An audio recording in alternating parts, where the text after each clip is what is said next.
Hey guys, Chris here. So today we're gonna do the K and L's. Let's get into it.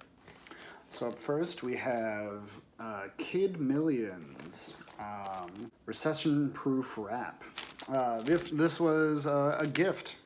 I have never listened to it, but if I remember right, I think that dude ended up starting Dope Folk Records with Chris Schulis, I believe. Then we have Kid See Ghost, Kanye, and Kid Cudi. You know, some pretty awesome shit. If you haven't listened to it, it's really, really good. I would totally recommend it. Then we have, this is like a radio single. That's what this signature is. It's not by the artist, but this is Angelique Kidjo, Wamba Lumbo.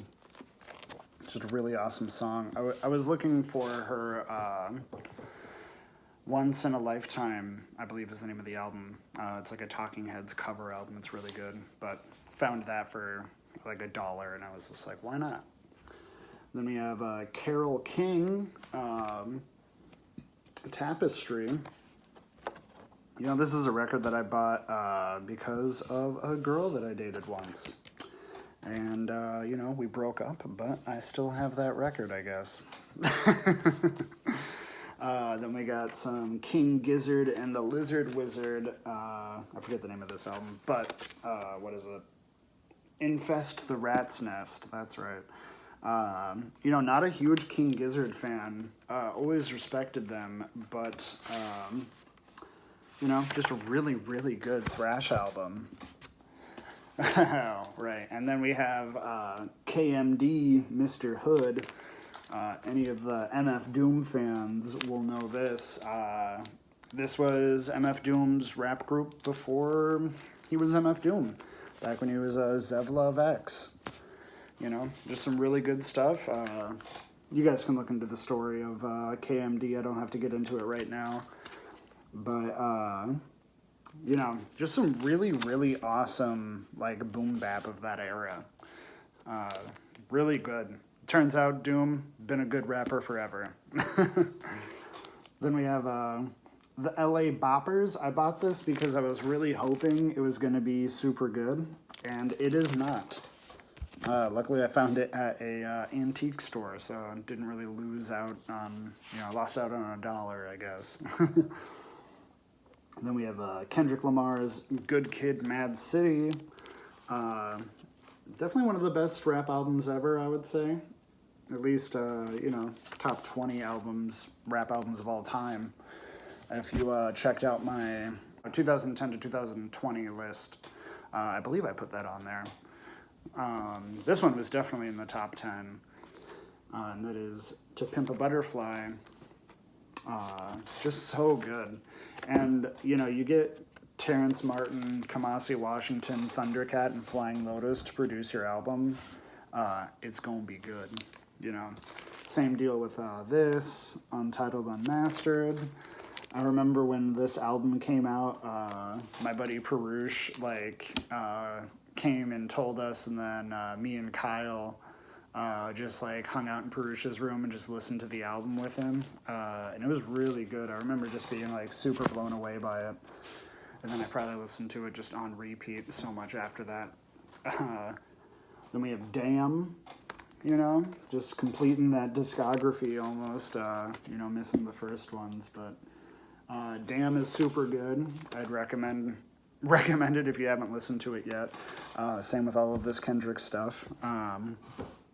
Yeah, there's the Spotify show Dissect do Damn, and they do it so well.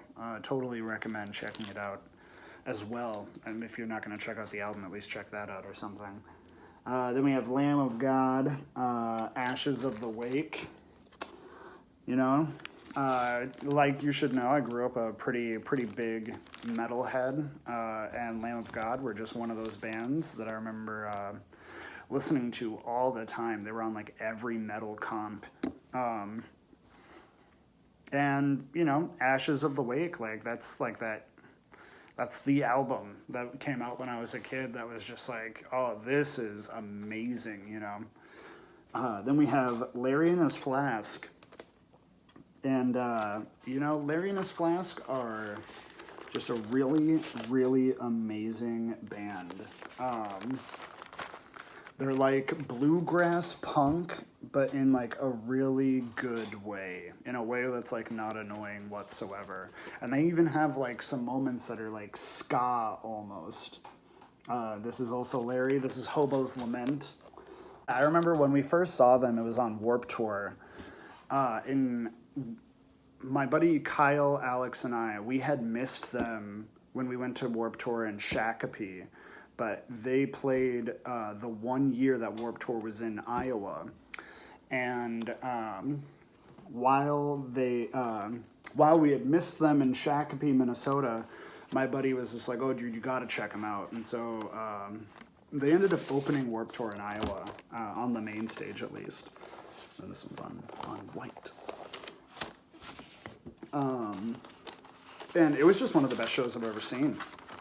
And I remember I didn't collect vinyl back then, but I went and bought their CD, that first album that I showed, and yeah, just loved them ever since. And then By the Lamplight was, it's not their last album that they came out with, but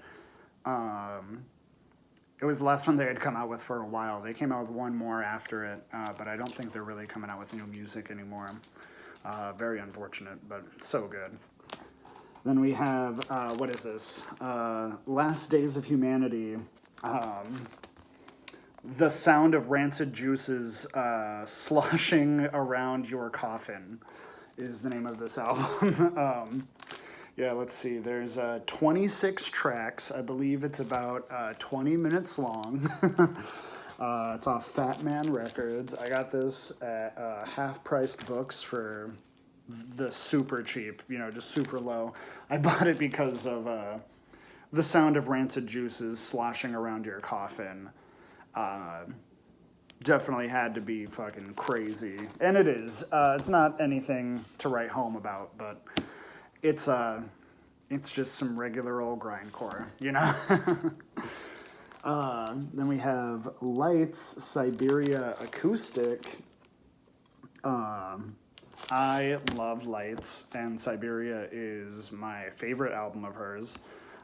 If any of you watching this have Siberia on vinyl, I would be willing to purchase it from you. There's only one copy of it on Discogs, and it's signed, so it's like $500. And it's like, I don't want a signed copy, I just want the regular one. But I have it on CD, and it's a disc that I keep in my car almost exclusively. I love that album so much. It's perfect driving music. Then we have L'Orange, Mr. Liff. If you know me personally and you've ever had the chance to get a mixtape from me, they're probably my best like rap mixtape. Actually used all of the interlude tracks off of this album, mixed with some of the interlude tracks from the Bad Bad Not Good's first album. Just sort of like to build the vibe. It's so good, so good. I would totally recommend checking this out. It's a free download on Adult Swim's website as well, which is how I found it. And if all of the interludes are also voiced by Wyatt Cenac from Problems with Wyatt Cenac on HBO, another show that you should check out. And then Time Astonishing. This is L'Orange with Kool Keith. I believe I also got this for a free download as well, perhaps even the following one. But super good. This record is actually like crazy cheap too. I think it's like $13. And this is the one that has, this has like Open Mike Eagle, MC Paul Berman. There's another Mr. Liff track on here. And then Kool Keith is obviously on a lot of them too. Really, really good. Really good. Just total like, I don't know, like vibe rap. And then same with this, another L'Orange, The Ordinary Man. This has no specific rapper featured, but there are songs with Del the Funky Homo Sapien, Odyssey, Blue, if you're into him. This one's really good. I do like Time Astonishing more, but it's sort of like, they're just very different vibes. It's like this one is like space and time, and then this are like very steampunk, whereas this one is sort of like magician, like 1920s, 50s vibes, you know, like being in a speakeasy, and less about you know, time travel. But that's it. So hopefully you guys enjoyed this. If you did, you know, like the video, subscribe, you know, leave a comment if you wanted to talk about any of these records or if you'd like to know more about any of them. I'm sorry about the amount of time in between these videos. It's just hard to find time with living life right now, you know, but luckily, now that it's getting a little bit colder, I should be able to have more time at home to be able to film and edit these for the channel, because the next one's going to be a really big video. I might have to do, I might be able to fit all the M's in one video, but I might have to split it up into 2 parts. We'll see. I was like looking at it and it turned, I think M might be, it's like M or S are like the biggest letters that I've seen so far. But I'll leave it at that. And, you know, as always, Black Lives Matter, lives of Indigenous people matter. We're dwindling down on time to vote, but a lot of early in-person voting has started. So if you missed your chance to get an absentee ballot, most places in America you can vote early in person. So just you know, try to look up where you got to do that and do it then. Otherwise, you know, election day is November 3rd. You can always vote in person that day. You know, yeah, thank you guys for watching, and you know, stay tuned. There's more letters of the alphabet. There's more records back here. We got more content to make. All right, see ya.